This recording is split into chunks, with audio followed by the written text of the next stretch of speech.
Factor जो रहेगा 88, सही है, लास्ट में बोला जाए 84। रेगुलर मैटर बहुत सरल है, तो लिखें रेडी।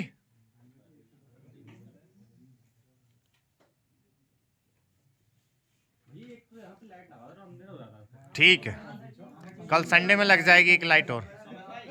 चलो लिखो, अरे कोई टिप्पणी नहीं, लिखें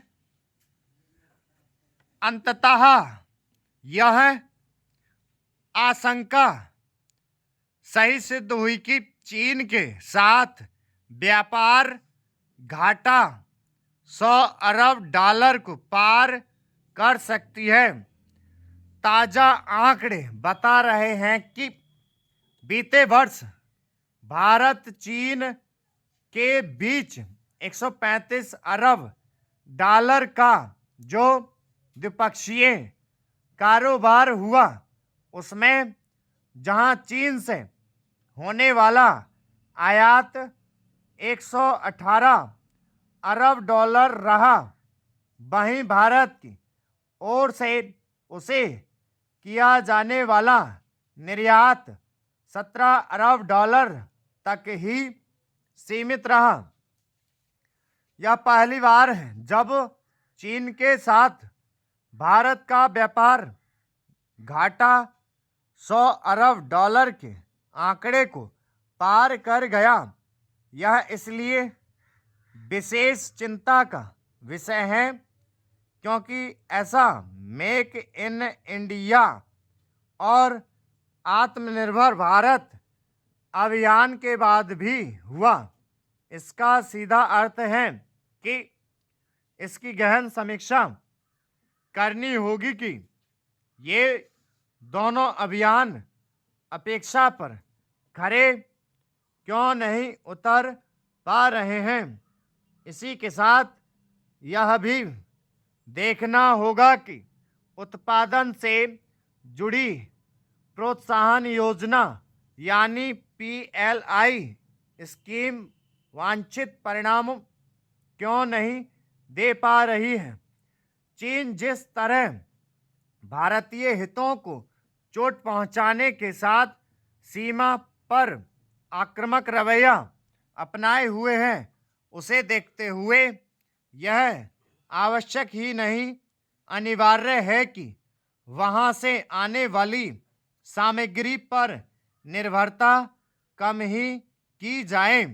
निस्संदेह जहां सरकार को यह देखना होगा कि चीन से व्यापार घाटा बढ़ता क्यों जा रहा है, वहीं उद्योग जगत को भी यह समझना होगा कि इस घाटे के लिए एक बड़ी हद तक वही जिम्मेदार हैं।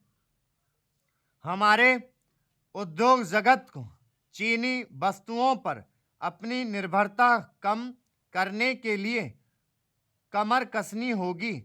समझना कठिन है कि जिस तरह खिलौनों उद्योग में चीन के प्रभुत्व को चुनौती दी गई, उसी तरह अन्य क्षेत्रों में क्यों नहीं दी जा सकती, और वह भी ऐसे समय जब विश्व के अनेक देश चीनी उत्पादों पर अपनी निर्भरता कम करना चाहते हैं। अच्छा हो कि भारतीय उद्योगपति इस अवसर का लाभ उठाएं।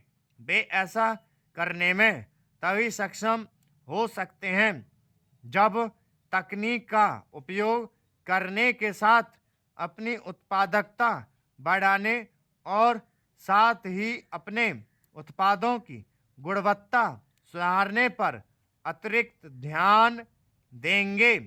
यदि भारत को वास्तव में विकसित देश बनाना है, तो एक ओर जहां चीनी उत्पादों पर निर्भरता कम करनी होगी, वहीं दूसरी ओर विश्व बाजार में उसके उत्पादों से प्रतिस्पर्धा भी करनी होगी। इसका कोई औचित्य नहीं कि भारतीय उद्योगपति वे वस्तुएं भी चीन से मंगाएं जिन्हें देश में बनाया जा सकता है। यह ध्यान रहे कि एक समय दवाओं में उपयोग होने वाला कच्चा माल यानी एपीआई भारत में ही तैयार होता था, लेकिन धीरे धीरे वह चीन में बनने लगा और फिर भारतीय फार्मा उद्योग उसे वहीं से मंगाने लगा। आज स्थिति यह है कि हमारा फार्मा उद्योग चीनी एपीआई पर निर्भर है। यह समझ आता है। स्टॉप।